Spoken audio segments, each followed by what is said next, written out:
Sinabi ni Dean Chase na hindi namatay sa aksidenteng pagkaka-overdose itong Pilipino na kasama sa biyahe ni na Ma'am Shi sa LA dahil may mga pa-film showing sila doon ng Philippine cinema. Okay, I don't know kung anong mga eksena niya. Baka yan yung kanyang advocacy kineme, no? Masabi na may pinagkakaabalahan itong First Lady, and of course parang gusto niyang i-promote ang culture and the arts of the Philippines, no? Gusto niyang pagmalaki na magaganda yung, parang focus din siya sa mga mga ano, yung mga Philippine fabric, no? And daw mga Philippine cinema. Oh, okay, yun yung pagpunta niya sa US, hindi naman part ng entourage niya itong lalaking namatay, kundi yung asawa lang naman kasi nga appointed sa pwesto sa gobyerno yung asawa. And Dina, right? Dina Arroyo Tantoco yung asawa. So, was it Dina yung nag-post? No, nanay ni Paulo Tantoco, di umano ay nag-comment sa isang page or somewhere, or maybe nag-post din sa kanyang social media account, yung mother nung namayapang Pinoy ay nag-post na wag nang para raw sa ikatatahimik nung namatay na Pinoy na yun sa LA, ay huwag na raw pag-usapan yung nangyari. Sa tingin ko naman mga kababayan, mabibigyan ng hustisya yung namayapang Pinoy kapag pinag-uusapan ito hanggat hindi nagiging maliwanag yung dahilan ng pagkamatay. Kasi umami naman na yung asawa na may pwesto sa gobyerno, in-appoint ni Ngiwi Jr., na sila ay gumamit. Right? Sa vlog na ni Miss Marlica, ano raw ang ginamit? Kokaina. What's the other C? Dalawang C raw kasi yun. Yun ba yung kush? Is it some type of a high-grade Maria Juana ba? Pero may mga, di ba, may mga blue pill pa nga raw doon. So, parang ecstasy, extano ba yan? And may mga alak pa or something na nakita doon sa room na inoccupy nila. Nga pala, nabanggit ng Team Alindog kahapon na nakita sa forensic na na ginugjug, as in ginontotels sa jewetels. Kasi may pa-blind item na ganyan si Dean Chase like months ago, right, na sino itong ginontotels sa jewetels? Gets nyo naman yung, iniiba ko lang yung term kasi medyo malas. Ay, akala ko mga jokla lang ang gumagawa niya. Well, magagawa natin kung ikay may bisyo, populboro, nagnyonyodik, lahat na lang, di ba, gagawin mo kasi kanya-kanyang trip yan. So, ayun nga, ito bang forensic result na nakuha ni Miss Marlica ay narinig na raw ng Team Alindog na parang binanggit din na parang ginontotels din ang nategi. Pero sino naman yung ginontotels na di umano ay may voice recording pa na ang sabi daw nung ginontotels na leader, politiko ay, I think I can take it kasi malaki. Parang hindi ko carry. And then, ang sagot daw nung babae sa voice recording, no, you can take it. Kaya mo ang laki. O kaya mo ang laki ay ang amoy. Charot lang.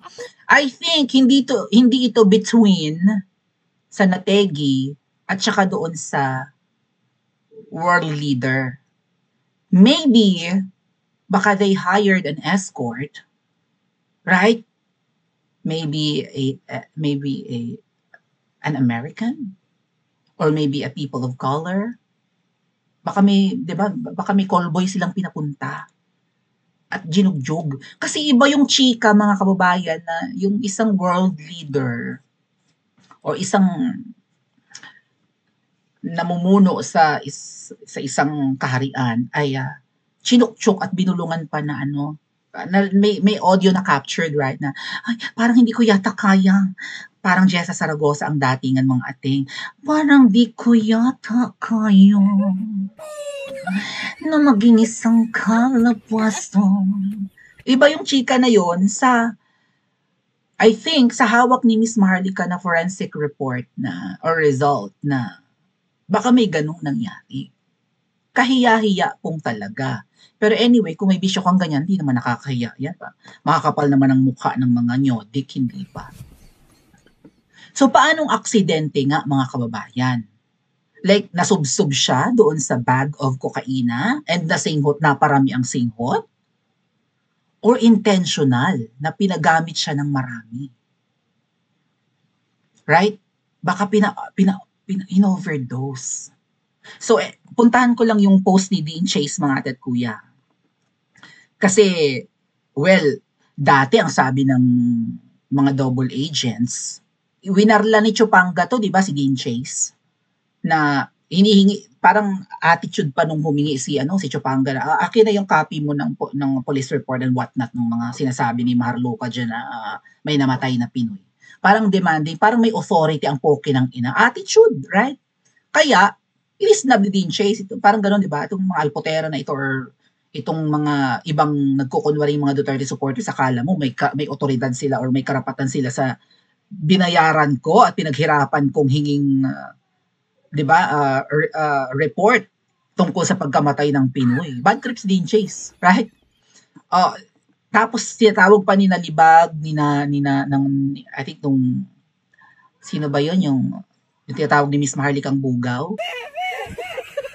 Or marami mga Duterte vloggers ang nagsasabi na si Dean Chase ay clout chaser. Gusto laang sumikat o ano ngayon, lumabas ang katotohanan. May natigok talagang Pinoy at na-overdose di umano. Pero ngayon may bagong update si Dean Chase. Inaabangan ko nga po, baka magpo-post siya anytime from now. Kasi almost 22 hours na itong post niya mga ate at kuya na ginurgur daw yung Pinoy. So again mga ate at kuya, mas maganda kung ginurgur nga yung Pinoy and malaman, mapanagot yung salarin sa paggurgur. Diyan mabibigyan ng hustisya. Tinakpan ko na lang yung mata nung lalaki sa ating thumbnail para naman, di ba, bilang pagbibigay galang sa pamilya. Pero kung tatanungin niyo, mabibigyan lang ng hustisya yung pagkawala. Hindi bilyonaryong angkan yun. Pero despite na, di ba, lunod sila sa yaman at sa lapi, may babalik pa ba nila ang buhay nun? Ang magagawa na lang nila ngayon, and I think magsusumamo yung, di ba, yung kaluluwa nung namatay na yun, napakabata, 44 years old, mga kuya. Nasa peak pa ng kanyang, di ba, ng kanyang buhay, right? Tapos nagurgur, untimely. So, maggugustuhin nun sa tingin ko ha, and even sa, di ba, sa perspective ng mga Pilipino, mas gugustuhin ng karamihan na mabigyan ng hustisya, total hindi na mababalik ang buhay. Mapanagot kung sino ang gumurgur. Sino nga ba mga ating? Sino ang may kapangyarihan at sino ang may kagustuhan na magurgur yun? Kasi March 11 bago makidnap, March 8 ito nang mamatay yung Pinoy, right? Sa LA na binitbit ni Ma'am Shi. March 11, pinakidnap si PRRD at sinabi ni VP Sara yan, ang pagkidnap kay PRRD ay para pagtakpan itong iskandalo na may namatay na Pinoy na binitbit ni Ma'am Shi sa LA or sa US, natigok. At ang pagkatigok ay overdose sa pulveron. May sakit nga raw sa puso. So, ba't mo tatawaging aksidente? May sakit pala sa puso, may problema pala sa pangatawan. Bakit gagamit niyan? Anyway, March, di ba? So, March 8, April 8, sa palagay ko 7 months ito. May 8, June 8, July 8, August 8, September 8, October 8. So 7 months ago, na ang tingin ng marami ay na-overdose ito. Pero kanina, ang sabi ni Dean Chase, hindi yun na-overdose, kundi sinuktay. Ay dapat bigyan ng hustisya to mga ating. Dapat makulong. Right? Dapat mapanagot. Sinuktay pala. Sinadya pala. Hindi pala aksidente. Latest post ni Dean Chase, anong sabi? I have a major update on the Paulo Tantoco case. Pinangalanan na niya. Wala nang sekreto. So, nabalita naman na namatay talaga umamin pa yung asawa. Grabe, apakasinungaling talaga nitong si Liza Tanas and entourage dahil yung Paulo Tantoco was murdered. Sinuktay, ginurgur, inutas. tinigok. Oh. So nakakuha siguro si Dean Chase ng, I think may hawak din ni Miss Maharlika. Ang sabi pa nga ni Miss Maharlika, ipo-forward niya ito kay Senator Bato, kay Senator Marcoleta, sa opisina ni VP Sara. Kumusta nga pala si Mangga? Akala ko ba Mangga nagde-demand ka ng ano tawag doon, yung detailed report ng pagkamatay ng Pinoy. Tama mo yung Manggang yan, manggagamit talaga, no?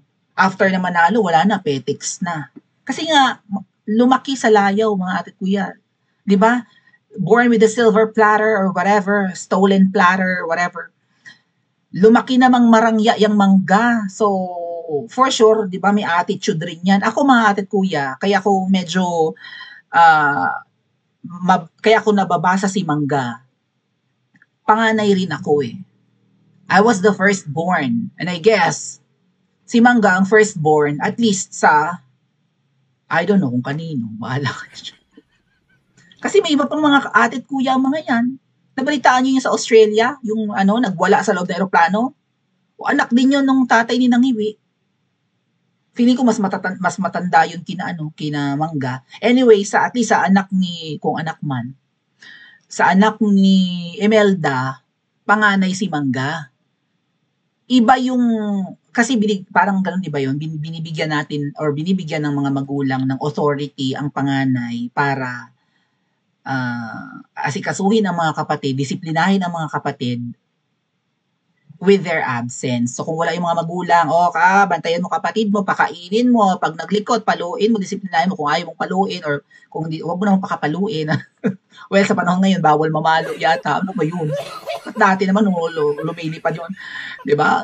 Nanghahampas naman talaga ng chancla, if you know what I mean. O, namamalo ng chancla, right? O, so, parang may authority kasi ang mga panganay. And it comes with like, reyna-reynahan, attitude ka rin, di ba?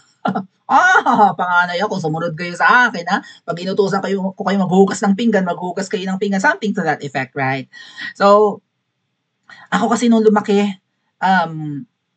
okay, gumagawa ako ng mga gawaing bahay, pero kung kaya kong iutos sa kapatid ko, iuutos ko. After all, focused ako sa pag-aaral. Sa tingin ko naman, si Mangga ang pinakamatalino at pinakamasipag mag-aral sa angkan nila, right? Si Ngiwi, petics, spoiled na spoiled. Da junior baga naman, So, yeah. Ako nun, hayahay, although gumagawa ko ng mga gawaing bahay, like paglilinis, pero gusto ko yun. Pero yung mga household chores na ayaw ko, kapatid ko ang gagawa niyan. Sumunod ka kung ayaw mong hindi ako magluto, something. Gusto mo ako magluto, ako tagaluto nun eh. Gusto mo ako magluto, kapatid? Mangahoy ka. Anong gagamitin kong gatong? Punta sa bundok. Bahala ka dyan, makagat ka ng ahas.